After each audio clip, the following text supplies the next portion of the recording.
Assalamualaikum warahmatullahi wabarakatuh. Nama saya Raihan Aulia Ramadan dengan NIM 2023 110041. Saya akan membacakan PPT konsep PPT dari tugas kewarganegaraan, konsep dan alasan diperlukan pendidikan kewarganegaraan secara umum.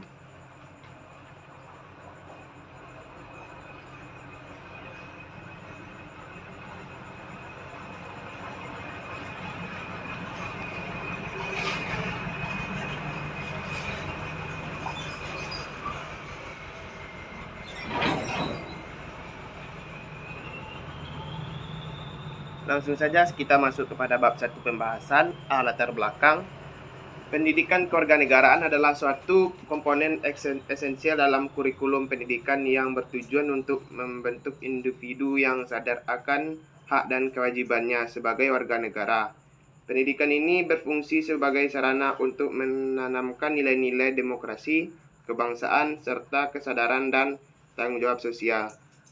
Di tengah tantangan globalisasi dan perubahan sosialnya yang semakin kompleks, pendidikan kewarganegaraan memiliki peran strategis dalam mengembangkan kemampuan utuh yang mencakup aspek kognitif, afektif, dan psikomotorik.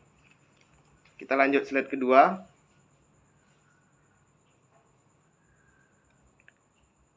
Alasan diperlukannya pendidikan kewarganegaraan. 1. Meningkatkan kesadaran hukum dan hak asasi manusia. 2. Membentuk karakter dan moral bangsa. 3. Mendorong partisipasi aktif dalam demokrasi. 4. Meningkatkan kesadaran sosial dan kepedulian. 5. Memperkuat identitas dan nasionalisme. Dan 6. Mengembangkan kemampuan berpikir kritis. Terakhir, nomor 7. Mengurangi konflik dan kekerasan. Lanjut kita ke slide nomor 4. Slide selanjutnya. Sejarah pendidikan kewarganegaraan di Indonesia. Pendidikan kewarganegaraan di Indonesia telah mengalami beberapa perubahan sejak masa penjajahan hingga era reformasi. Pada awalnya, pendidikan ini lebih menekankan pada loyalitas terhadap pemerintah kolonial. Namun, setelah kemerdekaan, fokusnya beralih pada penanaman semangat nasionalisme dan cinta tanah air. Kita akan lanjut ke slide berikut. C. Implementasi pendidikan kewarganegaraan.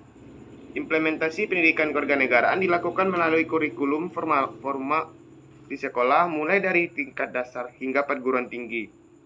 Selain itu, berbagai program non-formal seperti kegiatan ekstrakurikuler, seminar, dan diskusi publik juga dapat mendukung pembelajaran kewarganegaraan. Pendidikan ini juga melibatkan partisipasi dari berbagai pihak, termasuk pemerintah, lembaga pendidikan, organisasi masyarakat, dan media massa. Kerjasama antara berbagai pihak ini penting untuk memastikan pendidikan kewarganegaraan dapat berjalan efektif dan mencakup tujuannya. Kita langsung masuk poin B, rumusan masalah. Nomor 1, apa yang dimaksud dengan pendidikan kewarganegaraan? Dan bagaimana konsep ini dikembangkan dalam konteks pendidikan formal di Indonesia. Nomor 2, mengapa pendidikan kewarganegaraan dianggap penting dalam sistem pendidikan nasional. 3, bagaimana pendidikan kewarganegaraan dapat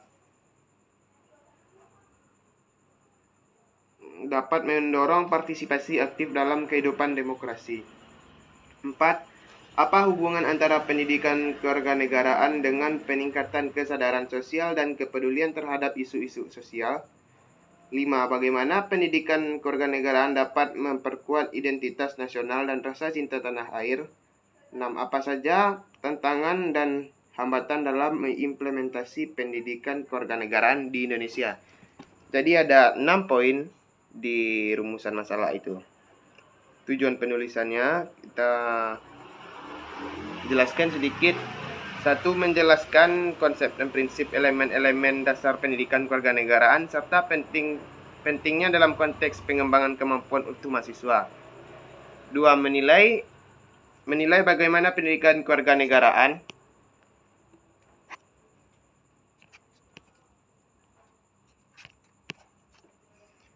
Bagaimana pendidikan kewarganegaraan berkontribusi terhadap pengembangan pemahaman siswa untuk berpartisipasi aktif dalam masyarakat. 3. Mengungkapkan bagaimana hambatan yang dihadapi dalam penerapan pendidikan kewarganegaraan di sekolah dan dampaknya terhadap hasil pembelajaran. Kita masuk ke bab 2, kajian teorinya. Langsung saja kita masuk ke poin aspek kognitif. Aspek kognitif adalah berkaitan dengan pengetahuan dan pemahaman intelektual mengenai konsep-konsep dasar dalam kewarganegaraan. Pengetahuan ini penting untuk membentuk landasan intelektual yang diperlukan bagi partisipasi aktif dalam kehidupan politik dan sosial. Ada 3 aspek kognitif sebagai berikut. 1. Pengetahuan tentang hak dan kewajiban. 2. Pemahaman tentang sistem pemerintahan. 3. Pengembangan keterampilan berpikir kritis. Lanjut, aspek afektif, poin B. Aspek afektif berkaitan dengan pembentukan sikap, nilai, dan perasaan yang mendukung pengembangan karakter yang kuat dan positif. Pendidikan kewarganegaraan yang bertujuan untuk menanamkan nilai-nilai moral dan etika yang penting dalam kehidupan berbangsa, negara. Ada 3 aspek afektif sebagai berikut. 1. Penanaman nilai-nilai kebangsaan. 2. Pengembangan sikap toleransi dan empati. 3. Komitmen terhadap keadilan dan kesejahteraan sosial.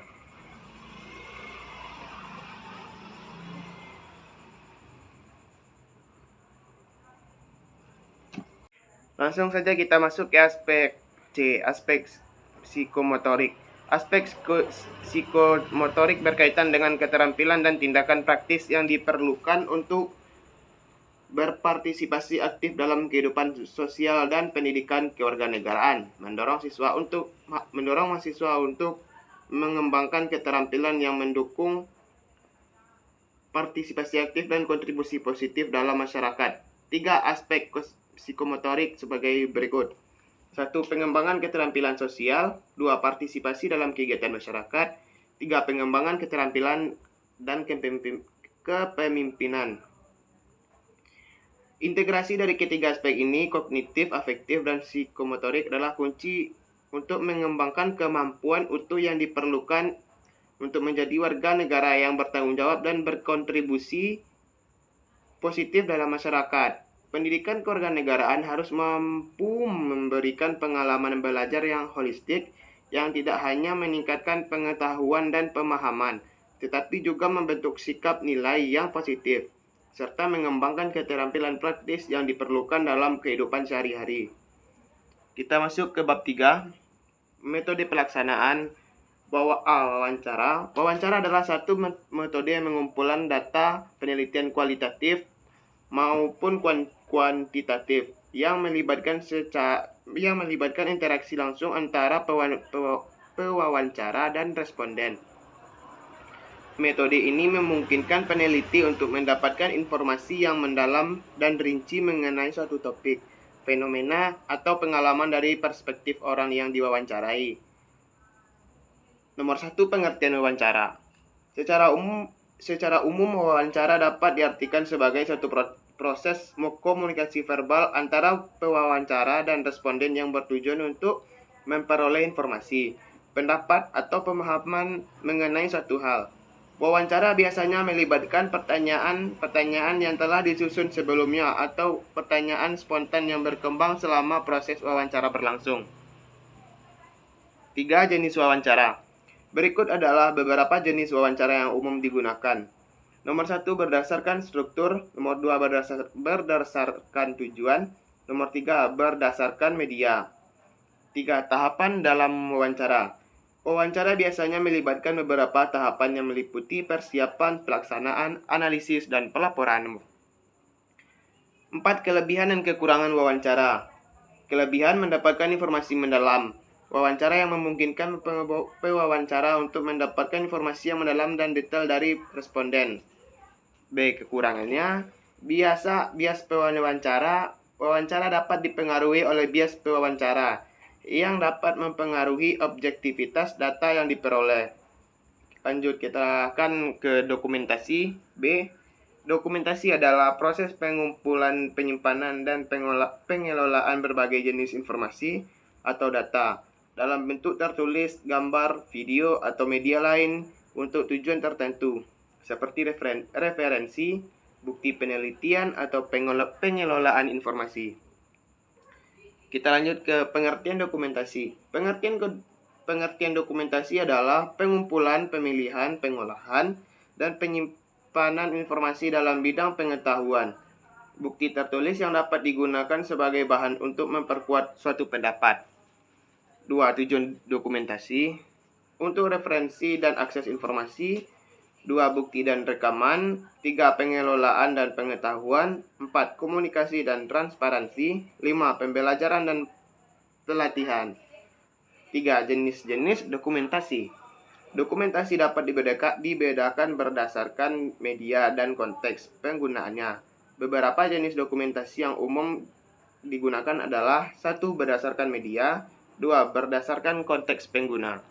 4. Proses dokumentasi. 1. Pengumpulan data. 2. Pengorganisasian data. 3. Penulisan dan penyusunan dokumen. 4. Penyimpanan dan pemeliharaan. 5. Distribusi dan akses. Kita lanjut ke kelebihan dan kekurangan dokumentasi. Kelebihannya yaitu memastikan ketersediaan informasi. Dokumentasi memungkinkan penyimpanan informasi secara sistematis sehingga dapat diakses dan digunakan kembali. Mendukung transparansi. Dokumentasi menyediakan bukti dan catatan yang resmi, mendukung dalam proses dan keputusan.